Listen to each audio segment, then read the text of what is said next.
Hey Sure. everybody, nice to see you again. This is Chris Baker Jr., your host of the podcast Tell Me Your Story. Today's special guest, I'll let her tell her name for you. Hi, my name is Nadira Hussain, and I wrote a book called My 20 Years Experience as a Nanny. Now, today we are telling her story. So we're going to jump right Yeah. into this, like we always do. Where does it begin? Where does life start for you? Where'd you grow up at? I'm actually from Guyana. I came here 92. 92. Yes. Now, did you live there? How long did you live there? When did you come In to the Guyana, States? When did you come to America? I came here 92. 92. Yes. And how was that? How was the culture shock? Was it In my country, the culture is because I'm a Muslim. So I was raised as a Muslim. nice? Yeah. How was your experience when you first came to America? I mean, I would tell you it was hard. I had a hard time. I never experienced snow. We doesn't have snow in my country. I had never flew on an airplane anywhere. That was my first time flying, but it was fine. Like I just went on the airplane. I never went on the escalator either for the first time, but everything went smoothly. Well, I can only imagine, because my wife is the same way with the escalator. She's afraid to go up them. Are you Yeah. now? My question for you is: are you an elevator person? Can you ride the escalator? I sometimes I like the exercise to go up and down if I don't have to. So I would if I have to, I would take the escalator. Nice, nice. Yeah. It's quicker. You just got get up on it and you go. And everybody's always afraid it's gonna suck them under. My mom is very terrified about the escalator. I'm like, yeah, that's what I'm saying. It's not that bad. It's actually kind of peaceful. You just ride Yeah, on up. yeah, It just takes you. It's like an elevator. You get on that step and you just go keep on going. yeah. Scare you up. Yeah, I'm afraid of anything. I just when I saw it, I didn't know what was it. It's like moving stairs. That's what it reminds me of. Was it weird when you first saw it though? Yes, because I didn't know what it was, but I looked and I pay attention to see everybody was going on it. So I said, "Oh, I have to go on that too." So I climbed on and went on. No, you said it was your first time flying. How was that? Yeah. It was a little bit nerve-wracking because I was leaving my entire family back there, and I was coming to live with my dad's sister. So it was kind of sad because I had my sister younger, so I was the oldest child for the family. So kind of sad leaving because I never left my family before. Can you kind of explain to anybody that's listening right now? Can you kind of explain to them what it was like just leaving your family? Like how was the conversation and everything? It was hard. It was very, very tough leaving them because my two younger brother they were crying so hard. I remember clearly like yesterday because we grew up very poor in a very little house, and my two younger brother couldn't come to the airport, and that was the hardest thing to say goodbye to me because I'm not sure I was going to make it back to Guyana. And then once But you, I become a citizen. I went back there a few times, but America is my home now. yes, and how does that feel? It feels good. I have a 21-year-old daughter. I have a 10-year-old son. So, it's good. Actually, you get used to it.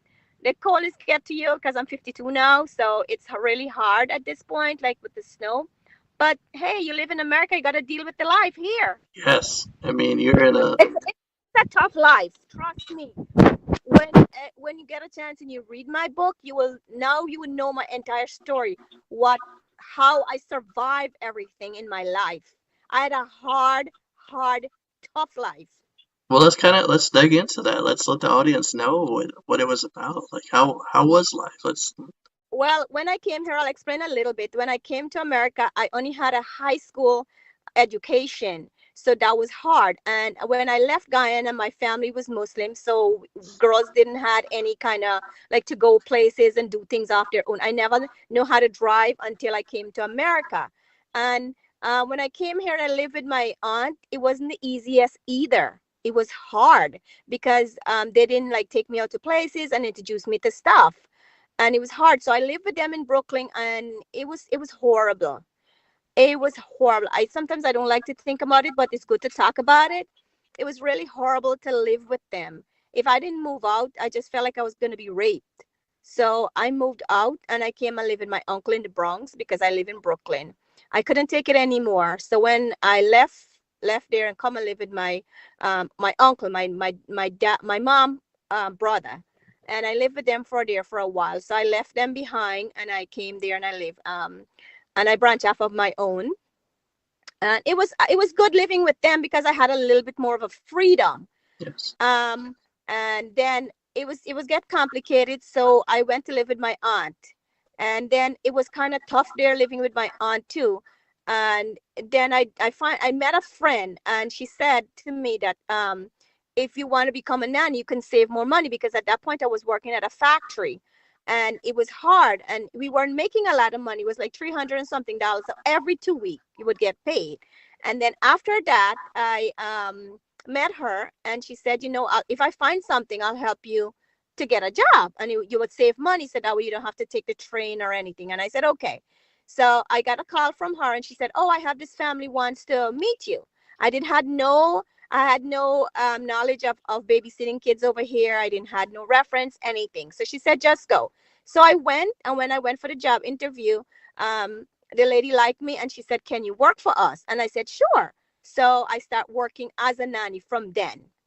That is incredible. And I live in with them, and it was really good, but it was kind of boring. But at that point I didn't know how to drive. And then I met friend like my own culture, and she said to me, she goes, Nadira, you have your green card, and why don't you go learn how to drive? But coming from another country here is terrifying, because you have to learn the road. And um I mean, I know how to speak English, but like I know how to read, but certain things you don't understand. You know what I mean? And then I live in with them for 1 year, couple months, and the kid was not being nice to me. He hit me, and I didn't want to stay anymore. And I find another job and I move on. But the job was a little boy, and then he was so sweet, so nice. I remember him like yesterday when I left. And then I got pregnant with my daughter and I left, and he was crying so bad, so bad. But I didn't come back. Anyway, I had another part-time job while I was working with this family. I used to work weekend with them. And then I said, I couldn't go back because I was very sick with my daughter, because I was 30 at that point. And after I leave the job, I stay home for a little bit, but I continued to work with this other job, the weekend job. And then she asked me, she said, Nadira, would you like to come and work for me full time? And I said, sure. And I was pregnant and I still went to work for her. I was very, very sick. And I was very nervous to tell her that I was pregnant. So I was 6 months pregnant, because at that time when nanny get pregnant, they're not allowed to, some people get fired. And I didn't want to be fired because I couldn't afford to take care of my daughter. And anyway, I continued working, and I told her that day that I was going to go to get my citizen. She was all excited and stuff. And then I said, I didn't know how to tell her at this point. And when I went to swear in to get the citizenship, I passed out on the line. So I had to end up in the emergency room. You passed out. Yeah, because I was so sick. I was very, very sick. So I ended up in the emergency room. Anyway, I came home that afternoon. I said to myself, I have to tell her the truth because I can't hide it anymore. Anyway, I went to work that day and I explained to her I was so terrified, nervous to lose my job. And that one day she said, Nadira, I wouldn't fire you. I would keep you because I like you. I said, okay. And I was happy. So she said, you can work until you give birth. I said, thank God. So at least I can save up some money for my daughter. Anyway, I worked, and up to when I ready to give, one day she called me and she goes, oh, Nadira, I have something to tell you. And in that time, my heart was skipping a beat because I felt like she was going to fire me, because, what to expect. She goes, no, that I'm going to give you $500 baby shopping. Pick whatever you want. I was so happy. So she took me to Bye Bye Baby and she gave me a $500 baby shopping. and that helped. And then I worked with her till I gave birth. And after I gave birth, I came back and I worked for her for it. But it didn't work out because she was giving me a hard time. And I stay home with my daughter for a little bit, and then I find another job and start working. And after that, it's get complicated, Uh-oh. very complicated. My daughter was born, and she was like 8 months, or I think she was a year, because I can't remember everything. Her dad was seeing another woman. Oh no. Yes. And as you read the book, tears would come out your eyes, what I had to went through as a nanny. So he was actually married to another woman in my country, and I didn't know. We were just living home, and he said he wasn't going to come back. Hold on, And hold I on. said, okay. Let's Huh? let's kind of go back a little bit. Okay. Where did you guys meet? How did you meet him? I met him. We were working at a factory. I was working at a factory, and I met him there.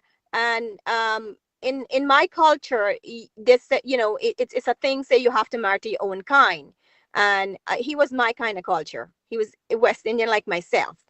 I'm actually married to an American now, so it's totally different. So as we get to Lud, I'll tell you more about that lifestyle. Okay. Anyway, he used to hit me and stuff like that. No. And yeah, he used to hit me and stuff like that. And so anyway, long story make it short, I'll just make that short. He moved out, so it was just me and my daughter. Had no job at that point. It was horrible. I didn't had any job. And anyway, I pray I didn't turn to drugs or alcohol or anything. My daughter was 1 year old.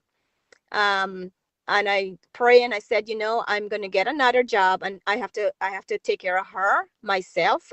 And I had a little car to pay the insurance, and I had a few $100 in my bank account, but I managed to make it. And as time goes by, I got a job and I take care of her. And like, what was it I take like in that time I took her period? for 10 years by myself. I took care of myself. I had to go to court and fight with him and stuff like that. But I did take care of her on my own for 10 years. And then kind of like explain, just go into detail with the struggle, what it was like.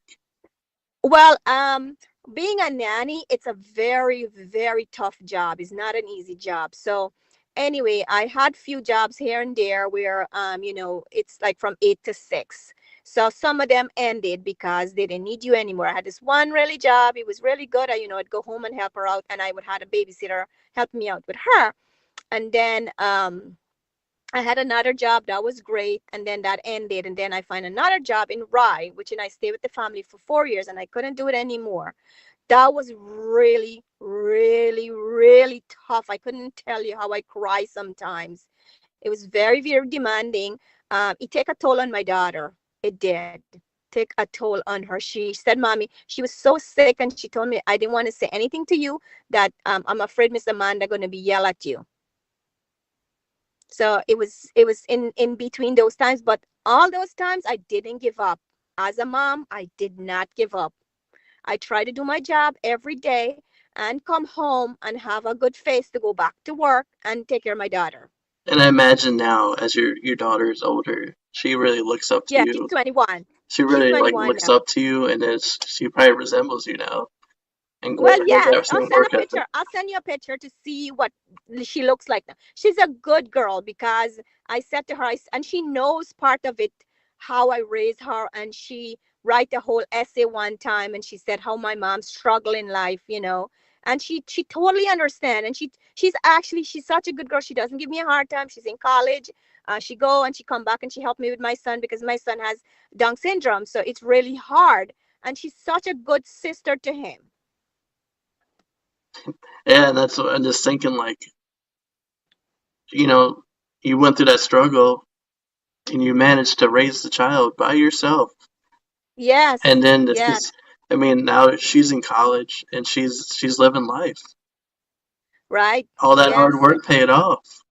yes, yeah. She's going to school to become an interior designer, and I'm very proud of her too.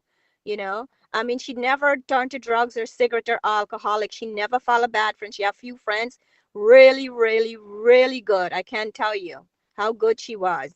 That, and like I tell her, I said, I pray. There's nothing better than praying. And the other day she got a flat, and I said, Natalie, I said, I'm a strong mom. And she said, I know that. How does it feel though? I mean, did you think at times Um, when you were going through the struggle, did you think you weren't going to make it, or did you always have that strong faith that I'm going to get through I this? did. I'm a girl like this. I'm a survivor. This is only icing on the cake of my story. You got to hear more about it. I wouldn't have been live on my life to talk to you. I had a guy put a knife to my throat, and because I'm just telling you part of what went on. I had a guy put a knife to my throat, and I said to him, I said, I rather you kill me than have sex with me. Wow. Yep. I And said it. I had a guy. I went out one time to dinner, and had a guy. We went to dinner, and I had nightmares about it. I tell my husband sometimes, and he goes, "Wow." And I went to dinner with him, and when we were having dinner, I had a drink, and I'm not a big drinker, mhm. and so I had one drink, and then he left. And I didn't know why, because I didn't think he would do that. At that time, you're stupid, you're young, you don't understand. Then he came back, and then he goes, oh, you want another drink? I said, sure. And I drink the drink. When I drink the drink, I think I eat a little bit, and I didn't know where I was. I was so drunk. Took me to a hotel to have sex with me, He roofied to you? rape me. He didn't. I fight. I said, you're not having sex with me. No way.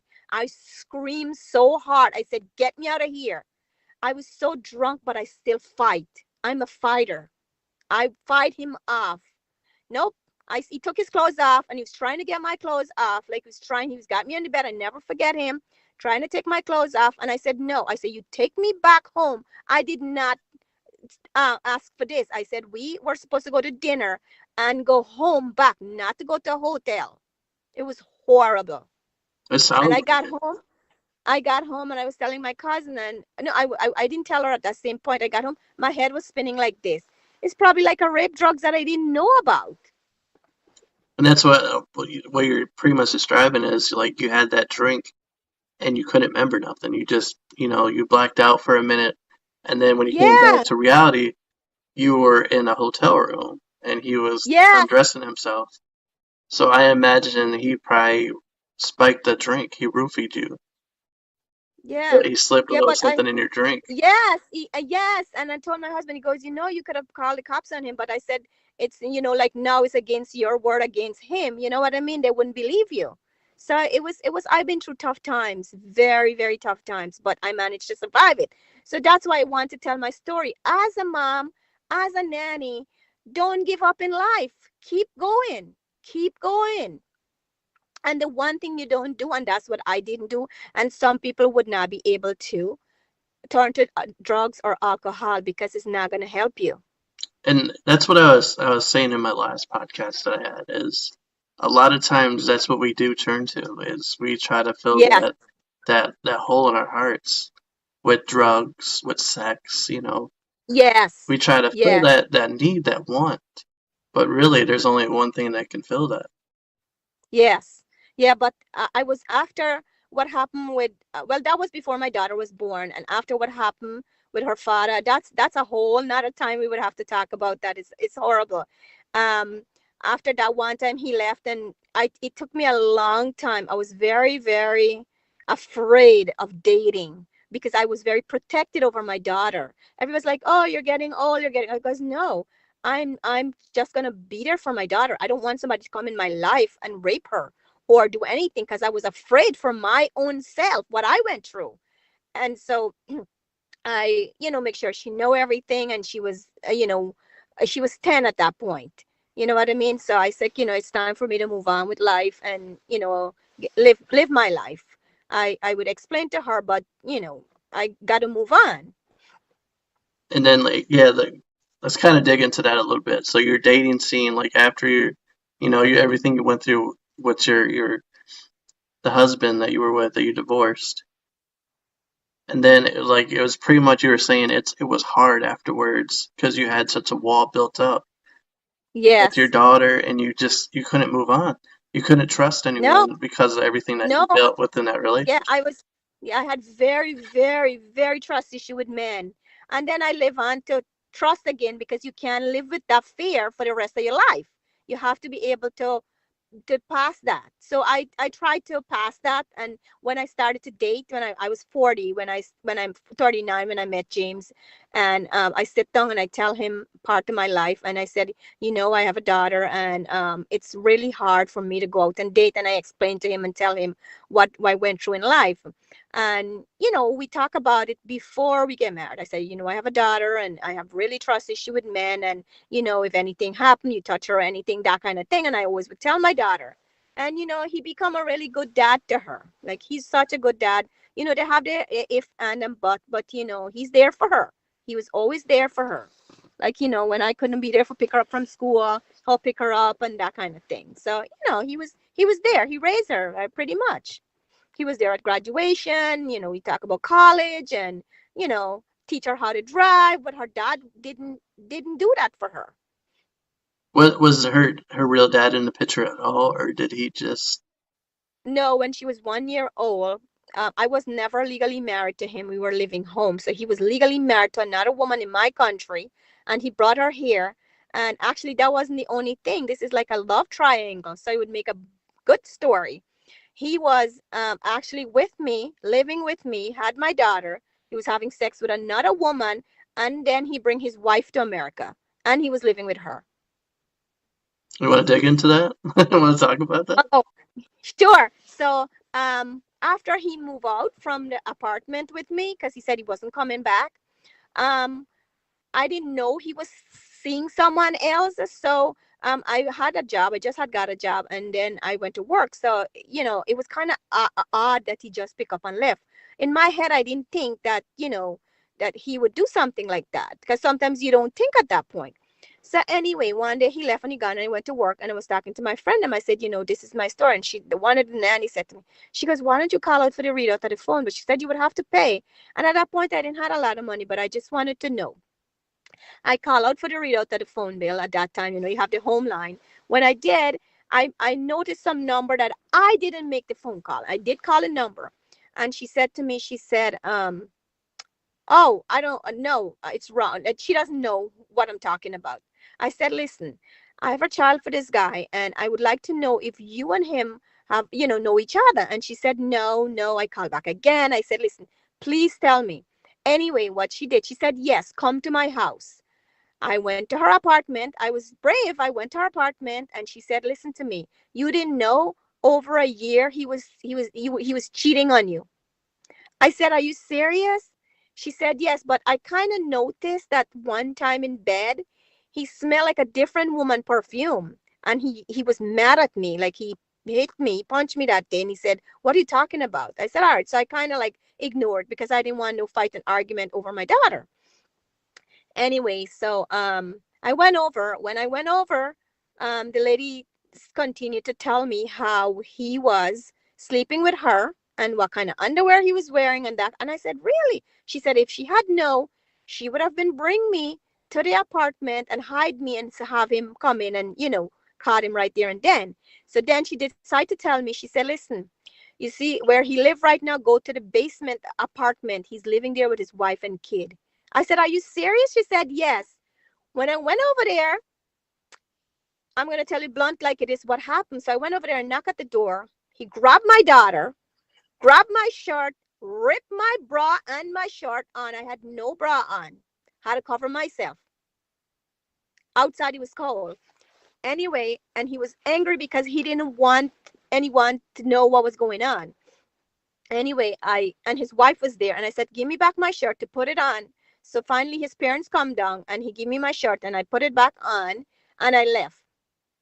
Then when I left, I went home and I packed all his stuff what was left there, and I bring it back and I give him to him at his apartment. I hadn't bring my daughter back. I bring my cousin.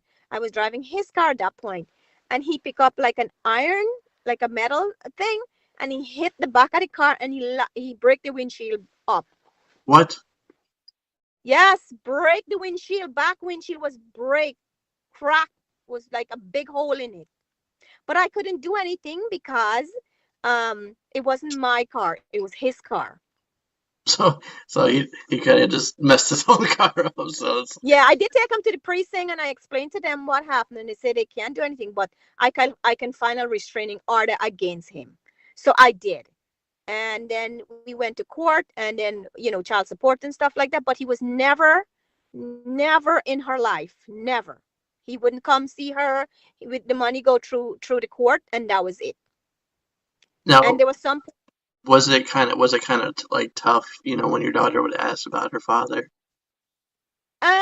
She really never asked about him because she's a quiet child. But I would tell her, and once in a while, I mean, I remember like when it was her birthday or Christmas, he would stop by to just see her for like 10, 15 minutes, and that's it. So she know he was never there for her. So she learned to live without a father.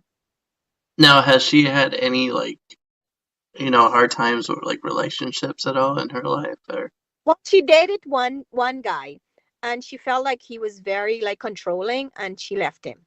So that was it. She hasn't dated any guy anymore. And I said, Natalie, you're doing the right thing. Go to school and take your education, and then when you have your own money, you can build your own future. Nobody can tell you anything. So right now she's not dating anyone. She's just going to school and take her education and finish up college. have you ever like talked to her one on one about that at all? Like just dating in general? Or If I talk to her about it or she discuss it with me. well, yeah, the reason what I'm getting at is because like, not growing up with a father in her life, it Uh-huh. sometimes it could damage a person. Like you said, you had trust issues, and Yeah. that could be a huge on her too. She could not trust Well, men. yeah, well, she never really discussed anything with me about that. I never asked her about it, but that's a good question. Maybe I'll ask her one day. I mean, how she feel about that. Maybe I would, but she did had a boyfriend, and she said he was kind of controlling. She would go out with her other friend, them, and they would go ice skating. And I remember one day she came home and she said to me that, um, mommy, I don't trust him anymore because he's like he just was very controlling over her friends. Like, and she said, I can't deal with this. So she decided to say, let it go. And I said, okay. But I never like ask her anything. Sorry about that. That was my husband calling. It's okay. Does he know?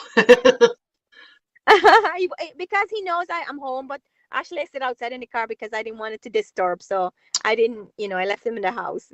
Okay, I got you. And you said it's pretty covered in snow out there in New York. Yes, it is. It's really covered in snow. But I want to talk a little bit more about, my story. That's not half of it. That's just the icing on the cake. So maybe another time when you wanted to talk more about the Oh, story. I got plenty of time. We could get. Let's I go. know, but Let's keep I would going. have to go inside and help him out with my son because my son give him a hard time sometime. All right. How much time do you have actually? It's Let's see what time is it now? 5:40. Okay, like another 10 minutes. I'll talk another ten Okay, another minutes. 10 minutes. All right. Yeah, so that's my life, that's my story, and there's more to it, just not that's that, you know what I mean? It's just living in America. It's a tough life, and actually married to my husband and moved to Connecticut, that wasn't easy either because I had to go through life with his family too. And but I managed, I still managed to live on my life with him. And what? Yeah, kind of like what was it like? Like coming to. I kind of let's go way back to when you first came here and you were living in Brooklyn, New York. How was that? How was life growing up there? I didn't live there for very long because the way I was treated by my family there, I didn't really go anywhere. I didn't really do anything. It was just horrible, horrible. I'm telling you. I mean, like I'll tell you one story. I went to a wedding. I was going to a wedding with my cousin, and you know what she did? She took a razor blade and she cut my dress. What?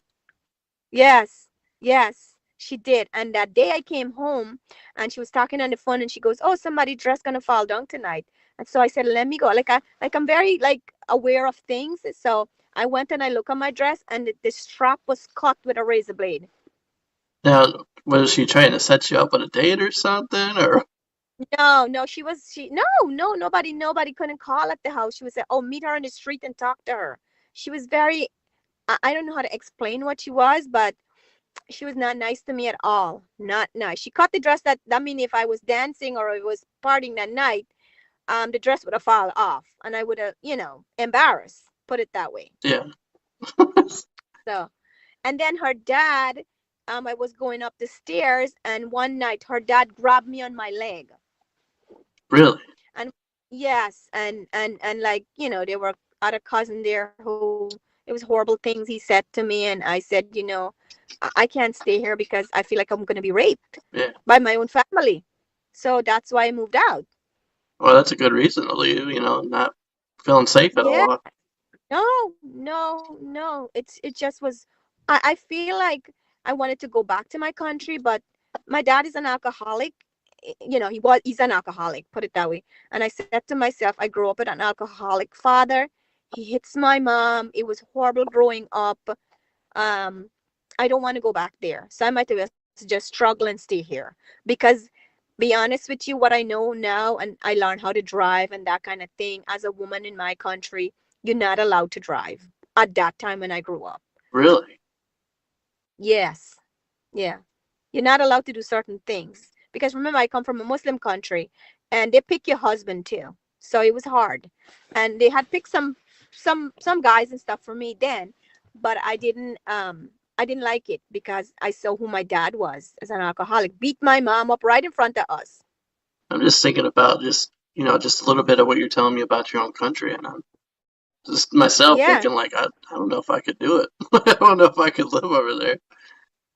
No, no. It's like a little bit different now, but be honest with you, I didn't go back too much time. I just went back a few times. I took my daughter a few times, but she didn't like it. She was crying. She said, Mommy, this is not my home. I want to go back. And she had all these bites in her skins from mosquito and ants. So she doesn't like it. So I only took her like twice and I never took her back. But I never took my son because he has special need and it's hard to travel with him. So um it's hot there, so and my husband wouldn't like really like it, so we never went back since he was born. And yeah, with your son, I imagine they probably don't have a lot of like, the medical equipment that he needs. Correct. Yes, yes, yes. So that's what it is, so that's why I want to bring my story to light, as a mom, as a nanny, what I went through in my life. And I wanted to tell people that, don't give up in life. Keep fighting for yourself, and don't turn to drugs and alcohol. But sometimes you can't tell people what to do. They have a mind of their own. You know, Go ahead and tell the audience right now, the people that are listening right now at home watching this, what is your advice to them? Go ahead and tell them. My advice as a mom, as a single mom, as a nanny, my advice is to them: don't give up. Sorry about that. You're okay. That was my husband. Yeah. Don't ever give up. Just try your best as a mom. As myself, as a single mom raising my daughter, I did a great job. I have a friend. She always used to talk. She said, Nadira, I always admire you as a single mom, how raise your daughter. And as a nanny, I dealt with it because I had demand to come home. Someday I cried and I come home, but I get up and I had a smiling face. Like the family said to me, she always said, she goes, Nadira, you never come here with complaint or anything. Even though I have it, I keep it to myself. I never give up. I go there and I do my job and I go home. I all I wanted to do to take care of my daughter and myself. Very good. Yeah. Um, as we wrap this thing up for part one, Yes. that way you can get up there and get taking care of your boy and help your husband out. Um, Anybody that's watching right now, they want to find your book. Where can they find your book, and what is it called? Amazon. It's Amazon. It's on Amazon. I like to turning it into a documentary story someday, or a TV show or a movie. So I'm hoping that I cross my finger that I would love to do that, and turn into a series. Whatever I can get help with out there, I just want to. What is the title of your book? It's called My 20 Years Experience as a Nanny. I send a picture to you. Did you remember the cover? Did you get it? Yeah, yeah.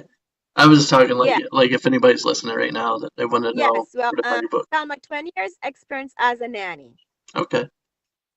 Um, if anybody wants to reach out to you, how do they get a hold of you? I can give them my number. Is that okay? How about just an email?